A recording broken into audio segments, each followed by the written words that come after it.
al-hajj Arafah. The Prophet ﷺ said Hajj is Arafah. And what that means is just like dua is ibadah, that supplication is worship, is that the core of Hajj is in Arafah. It is the ultimate pillar of Hajj. And so the majority of what is narrated about the Prophet ﷺ in his worship and what he was setting right in this farewell Hajj was on the day of Arafah. So the Prophet ﷺ on that day, he enters into Arafah from Mina right before Dhuhr. And he pitches his tent ﷺ at An-Namira. And there's a masjid there, of course, now. And then the Prophet ﷺ, he made his way to the mountain. And the Prophet ﷺ made it a point to say that all of Arafah is a place of standing. He knew ﷺ the way that his Ummah would flock towards the places that he was at and how we would all want to stand in the same place he stood. And the Prophet ﷺ made it a point to say all of this is Arafah, anticipating ﷺ that there would one day be millions of people performing this pilgrimage, and he did not want to cause the crowding ﷺ. And so there's no superiority of one place of Arafah over the other. Now, the day of Arafah for the Prophet ﷺ is divided between two parts. It's the part of him speaking to the community and then the part of him speaking to Allah. It's really between his da'wah and his dua. He is speaking to the largest congregation he has ever had. Some of these people have never heard a khutbah from the Prophet ﷺ. They've never heard him speak, right? They're just seeing him for the first time.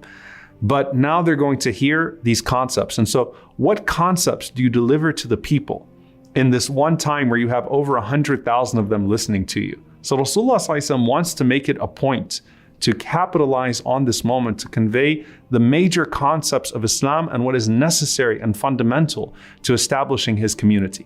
Now we find that though the Prophet ﷺ gives what is famously known as khutbatul wada', as the farewell khutbah, that the Prophet ﷺ gave multiple short khutbahs on that day. And so you have the narration that I mentioned, which actually comes in the form of hadith form from Salama ibn Nubayt, so the son of Nubayt radiallahu ta'ala anhu, an abihi, on his father, who says, رَأَيْتُ رَسُولَ اللَّهِ صَلَّى اللَّهُ عَلَيْهِ وَسَلَّمْ يَخْطُبُ يَوْمَ عَرَفَةَ عَلَى جَمَلٍ أَحْمَرٍ. I saw the Messenger of Allah sallallahu alaihi wasallam giving khutbah on the day of Arafah as he was on his camel. So the Prophet sallallahu alaihi wasallam was riding his qaswa around, he was riding his camel around sallallahu alaihi wasallam, and he was speaking to the people.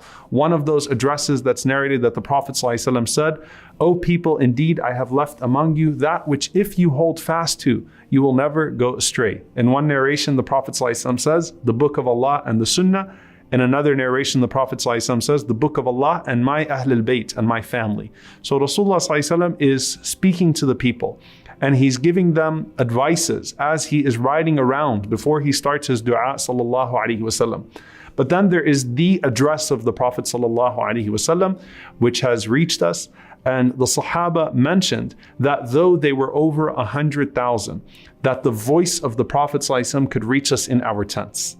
So without loudspeakers, without anything repeating what the Prophet ﷺ was saying, Rasulullah ﷺ is speaking to his entire community. And that was understood to be a miracle from Allah subhanahu wa ta'ala. أَذِّن وَعَلَيَّ الْبَلَاغِ.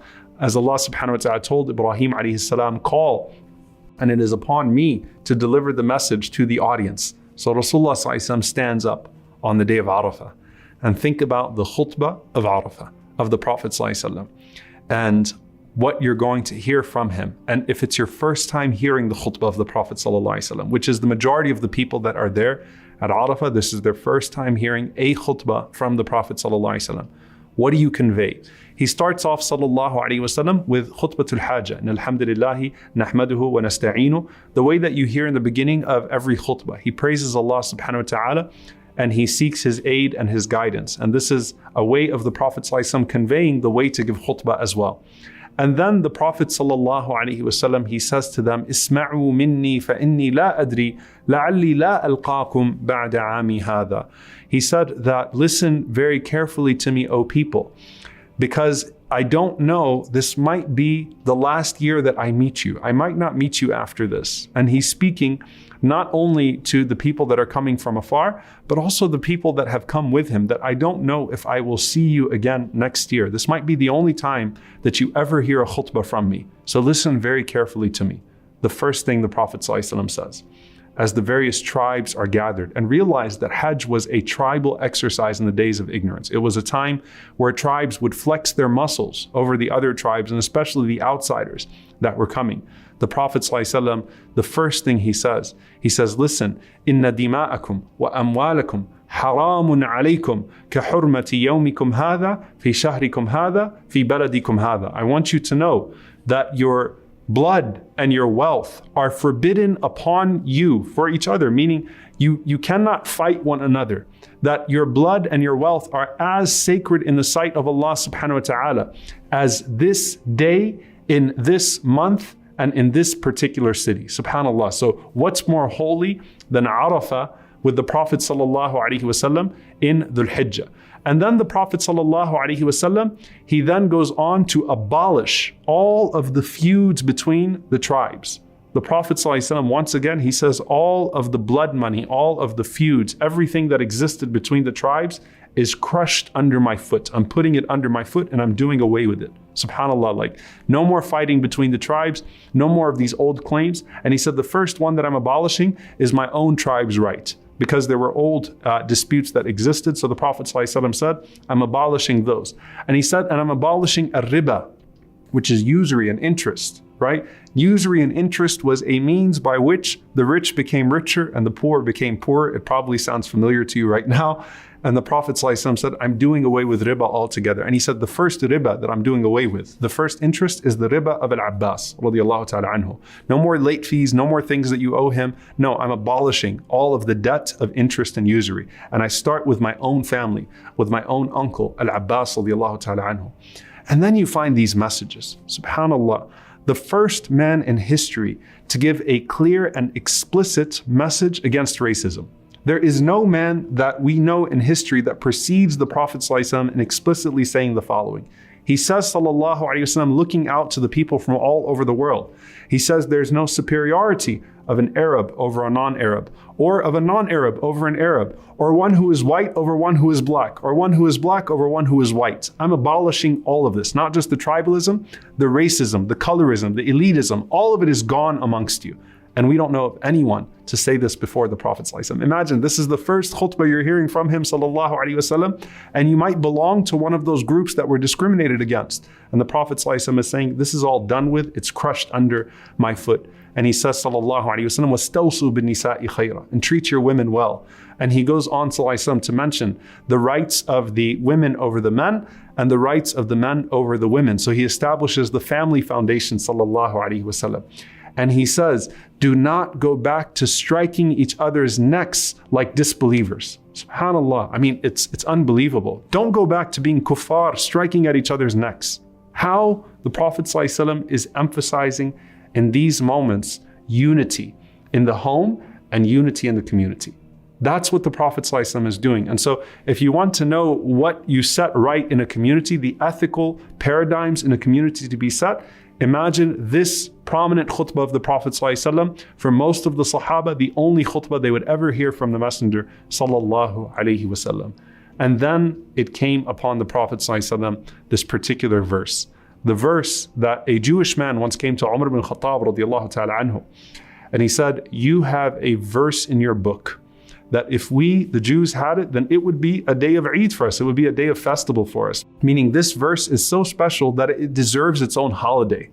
And Umar radiallahu ta'ala anhu said, what is that verse? And he said, it is the verse, الْيَوْمَ أَكْمَلْتُ لَكُمْ دِينَكُمْ وَأَتْمَمْتُ عَلَيْكُمْ نِعْمَتِي وَرَضِيتُ لَكُمُ الْإِسْلَامَ دِينًا. That today I have perfected your religion for you, and I have completed my favor upon you, and I have chosen Islam for you as your religion. And subhanAllah, Umar al-Khattab radiallahu anhu responds and he says, I remember when it was revealed, it was Yawm Arafah, the day of Friday in Arafah, and it was revealed upon the Prophet sallallahu alaihi wasallam in his farewell address. SubhanAllah, the last thing the Prophet sallallahu alaihi wasallam shares with them is this idea of the completion of religion, and that came upon the Prophet ﷺ in that context. And as the scholars mention, no verses of ahkam, no verses of rulings, no legal rulings or verses came down after that verse. So it was in the Hajj of the Prophet ﷺ and that day of Arafah that the religion was completed, and all of the verses that came after that were reinforcing existing ideas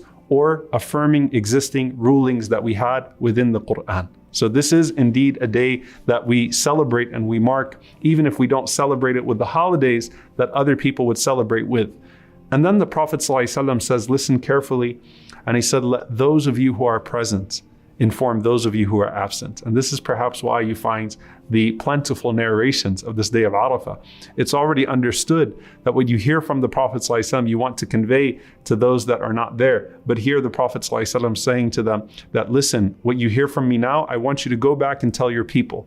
I want you to go back and tell your people what you heard from me. So this message that the Prophet ﷺ just gave of the complete oneness of Allah and of abolishing tribalism and racism and of establishing a family and a community and doing away with interest and usury, this is now going to go to all parts of the world that Islam has reached, that this is what the Prophet ﷺ chose to address us with on the day of Arafah. And then look at the humility of our Messenger ﷺ.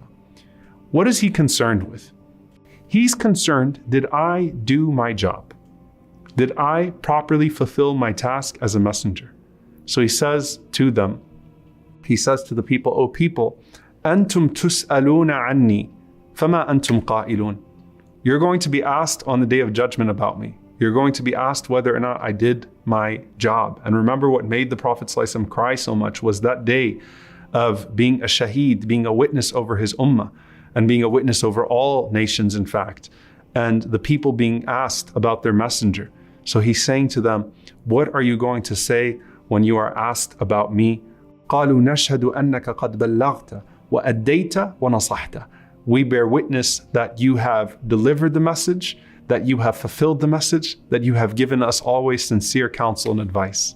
The Prophet ﷺ puts his finger to the sky and he says, Allahumma ashhad, Allahumma ashhad, Allahumma ashhad. Oh Allah, bear witness. Oh Allah, bear witness. Oh Allah, bear witness. Like, Ya Allah, you hear these people. Imagine the over 100,000 people saying to the Prophet ﷺ, Ya Rasulullah, you did your job. Ya Rasulullah, you gave us the message. Ya Rasulullah, you gave us sincere advice. You fulfilled everything that you were supposed to fulfill, O Messenger of Allah sallallahu alaihi wasallam. So that was the last thing the Prophet ﷺ looks up to Allah. And this is a dua. Allahumma anni balaght. Oh Allah, I have delivered the message. Oh Allah, fashhad. Oh Allah, bear witness. And then the Prophet ﷺ says, wassalamu alaikum wa rahmatullah. So he gives salam to the people and he leads Salat al-Dhuhr and Asr combined so that his dua would not be interrupted. Okay, so on Arafah, the wisdom that the scholars mention of the Prophet ﷺ combining Dhuhr and Asr at the beginning of its time is so that the dua will not be interrupted throughout the day. And so the Prophet ﷺ leads Dhuhr and Asr, and the Prophet ﷺ raises his hands to the sky the entire day without pause. Imagine, hours, and the hands of the Prophet ﷺ do not come down. He's in his same spot, sallallahu alaihi wasallam, invoking Allah subhanahu wa ta'ala. And they could see his armpits, alayhi salatu wasalam, from his hands going up into the sky. And imagine what that conversation was like between the Prophet ﷺ and Allah. What that dua is like from the Prophet ﷺ as he knows that this is the largest gathering he ever has of his ummah. He is affirmed in a way that he has never been affirmed before, sallallahu alaihi wasallam, in this regard. And the people just bore witness that he did his job, sallallahu alaihi wasallam. وَإِذَا سَأَلَكَ عِبَادِي عَنِّي فَإِنِّي قَرِيبٌ أُجِيبُ دَعْوَةَ الدَّاعِ إِذَا دَعَانِ فَلْيَسْتَجِيبُوا لِي وَلْيُؤْمِنُوا بِي لَعَلَّهُمْ يَرْشُدُونَ. When Allah says, when you call upon him and he's near to you, that you also should respond to his call. The Prophet ﷺ just affirmed with the people that, Ya Allah, I did what I was commanded to do. And now he's calling upon Allah, knowing that it's probably his last year, that he's about to die, sallallahu alaihi wasallam, on this blessed day of Arafah. As the Prophet ﷺ was raising his hands, there's one incident that takes place where Abu Hurairah radiallahu anhu narrates that the Prophet ﷺ forbade fasting Arafah at Arafah. So if you're at Arafah, you can't fast. Now, the people, they doubted whether the Prophet ﷺ was fasting or not, because they were used to, for years before, because the legislation of the fasting of Arafah came 7 years before that, or 8 years even before that. So they were used to fasting the day of Arafah, and they didn't know if the Prophet ﷺ was fasting or not, but he was so immersed in his dua, sallallahu alaihi wasallam, that they couldn't even interrupt him to ask him if he was fasting or not. So Maymuna radiallahu ta'ala anha, the wife of the Prophet ﷺ, she witnesses this and she sees the people and they are so thirsty. They're getting dehydrated. It's hot. And it's right in the plain of Arafah and you don't have air-conditioned tents, right? They're looking at the Prophet ﷺ and they're trying to see whether he's fasting or not. So Maymuna radiallahu ta'ala anha, she says that I took a glass of milk and I took it to the Prophet ﷺ while he was making dua. The Prophet ﷺ looked at me, he grabbed the glass of milk and he understood ﷺ what was being done, that this was to show the people that he was not fasting. So the Prophet ﷺ, he raised up his glass so that everyone would see that he was about to drink from this container of milk, and then he drank from it ﷺ, and then everybody drank, right? Because it was confirmed at that point that they could hydrate themselves and drink water. What I want to leave you with, dear brothers and sisters, in this particular day, and I get goosebumps when I think about this, subhanAllah. Arafah is the best day of the year. And it is the day that every year Allah boasts of his servants to the inhabitants of the heavens and looks at all of these people making dua in all of their different languages and calls the angels to bear witness and says, what is it that they're asking? And he boasts about us and he's proud of us and he loves us subhanahu wa ta'ala as we're calling upon him on that day of Arafah. Can you imagine how blessed the day of Arafah is, where the Prophet ﷺ, Aisha radiallahu anha, Salama radiallahu anha, Fatima radiallahu anha, Ali radiallahu ta'ala anhu, Abu Bakr and Umar radiallahu anhuma, Uthman radiallahu anhu, all of these people are in the same place making dua. Can you imagine that? In complete silence for hours, where the best people that have ever walked the face of the earth are in one single place on the best day of the year, calling upon Allah subhanahu wa ta'ala. Imagine the blessings that were descending upon that place at that time. In these days, as we exert ourselves with all sorts of good deeds that our Prophet ﷺ taught us, we invite you to spend in the way of Allah subhanahu wa ta'ala so that we may all further ourselves along this journey and draw closer to Him.